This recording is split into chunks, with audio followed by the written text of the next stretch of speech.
जोहार जय मूल निवासी। मैं संकेत MNTV पर आप सभी का स्वागत करता हूं। बीते 18 तारीख को यानी 18 जून को प्रधानमंत्री नरेंद्र मोदी इन्होंने देश के 41 कोयला खदानों के नीलामी की बात कही थी और इसके लिए उन्होंने एक वीडियो कॉन्फ्रेंस भी की थी, जिसमें उन्होंने कहा था कि इन 41 कोयला खदानों के नीलामी में विदेशी निवेश भी किया जाएगा। इसको लेकर झारखंड की सोरेन सरकार, हेमंत सोरेन की जो राज्य सरकार है, वो सुप्रीम कोर्ट गई है। उन्होंने केंद्र सरकार पर इस मामले को लेकर कई सारे गंभीर आरोप लगाए हैं और साथ में ही केंद्र सरकार के इस फैसले पर रोक लगाने की भी बात कही है। खबर क्या है ये मैं आपको पढ़कर बताता हूं। झारखंड सरकार कोयला खदानों की वाणिज्यिक नीलामी के केंद्र सरकार के फैसले के खिलाफ सुप्रीम कोर्ट पहुंच गई है और उसने नीलामी में राज्य सरकार को विश्वास में लेने की जरूरत बताते हुए इस पर रोक लगाने की मांग की है। यानी यहाँ पर हेमंत सोरेन सरकार कह रही है कि केंद्र सरकार ने राज्य सरकारों को विश्वास में नहीं लिया। जैसे उन्होंने लॉकडाउन का फैसला लिया था, एकाएक केवल 4 घंटे का समय के राज्य सरकारों को तैयारी करने के लिए दिया था, इसी प्रकार का निर्णय 41 खदानों के नीलामी का किया गया है। इसमें राज्य सरकार को विश्वास में नहीं लिया गया, राज्य सरकार से किसी प्रकार की कोई बातचीत नहीं की। यह आरोप हेमंत सोरेन सरकार ने केंद्र सरकार पर लगाया है। केंद्र सरकार के इस कदम के साथ देश के कोयला क्षेत्र को निजी कंपनियों के लिए खोल दिया गया है, जो कि स्वाभाविक बात है। मुख्यमंत्री हेमंत सोरेन ने शनिवार को कहा कि कोयला खदानों की नीलामी को लेकर राज्य सरकार ने सुप्रीम कोर्ट में अर्जी दायर की है। उन्होंने कहा कि कोयला खदान की नीलामी से पहले केंद्र सरकार द्वारा राज्य सरकारों को विश्वास में लेने की जरूरत थी, क्योंकि झारखंड में खनन का विषय हमेशा से ही ज्वलंत रहा है। उन्होंने कहा कि केंद्र सरकार के इस कदम से सामाजिक, आर्थिक, पर्यावरणीय असर होगा। खनन से जंगल और आदिवासी जनसंख्या प्रभावित होगी। भूमि और लोगों के अधिकारों जैसे कई मुद्दे हैं जिन्हें हल करने की जरूरत है। हमने जल्दबाजी न करने का फैसला किया है। उन्होंने यह भी कहा कि एक सर्वे होना चाहिए जो ये सुनिश्चित करे कि इस कदम से राज्य के लोगों को फायदा होगा या नहीं, इसलिए हमें इससे लड़ने की जरूरत है। सोरेन ने आगे कहा कि इतने वर्षों बाद नई प्रक्रिया अपनाई गई है और इस प्रक्रिया से प्रतीत होता है कि हम फिर उसी पुरानी व्यवस्था में जाएंगे जिससे बाहर निकले थे।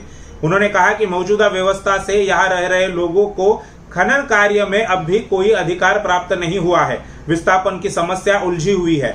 उन्होंने कहा कि राज्य सरकार पहले ही केंद्र सरकार से इस मामले में जल्दबाजी न करने का आग्रह कर चुकी है, लेकिन केंद्र सरकार की ओर से ऐसा कोई आश्वासन प्राप्त नहीं हुआ जिससे लगे कि पारदर्शिता बरती जा रही है। यानी यहाँ पर हेमंत सोरेन, इनकी सरकार ने केंद्र सरकार पर एक और आरोप लगाया है कि यहाँ पर पारदर्शिता, जो नीलामी की प्रक्रिया है उसमें पारदर्शिता नहीं बरती जा रही है।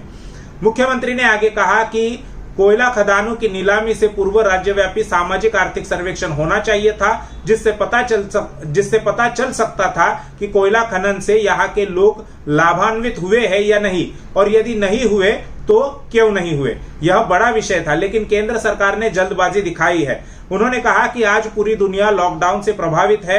भारत सरकार कोयला खदानों की नीलामी में विदेशी निवेश की भी बात कर रही है, जबकि विदेशों से आवागमन पूरी तरह से बंद है। झारखंड की अपनी स्थानीय समस्याएं हैं। आज यहाँ के उद्योग धंधे बंद पड़े हैं। ऐसे में कोयला खदानों की नीलामी प्रक्रिया राज्य को लाभ देने वाली प्रतीत नहीं होती। इंडियन एक्सप्रेस के अनुसार इससे पहले 10 जून को सोरेन ने, यानी मुख्यमंत्री हेमंत सोरेन, इन्होंने केंद्रीय कोयला मंत्री प्रहलाद जोशी को पत्र लिखकर सतत खनिज विकास सुनिश्चित करने के लिए 6 से 9 महीने के लिए प्रस्तावित खनन पर स्थगन का अनुरोध किया था। सोरेन ने कहा कि लोगों को पता है कि केंद्र सरकार इतनी जल्दबाजी क्यों कर रही है। उन्होंने कहा कि व्यापारियों का समूह देश को जकड़ रहा है और आज इस शोर शराबे के बीच में इस तरह कार्य को करना, ये वही बात हो गई कि गांव में आग लगी है और लोग सामान लेकर भाग रहे हैं। हमारा विरोध है कि केंद्र सरकार आगे न बढ़े। उन्होंने आगे कहा कि सरकार की सबसे बड़ी चुनौती प्रवासियों को राहत मुहैया कराना है। यानी अपनी सबसे बड़ी चुनौती को दरकिनार करते हुए सरकार निजीकरण की तरफ बढ़ रही है, ऐसा भी आरोप यहाँ पर हेमंत सोरेन इन्होंने केंद्र सरकार पर लगाया है। इसके बाद कोयला क्षेत्र से जुड़े श्रमिक संगठनों ने सरकार के इस फैसले के विरोध में 2 जुलाई से 3 दिन की देशव्यापी हड़ताल पर जाने का निर्णय लिया है और इसकी नोटिस भी दी है। हड़ताल होने पर करीब 40 लाख टन उत्पादन का नुकसान हो सकता है।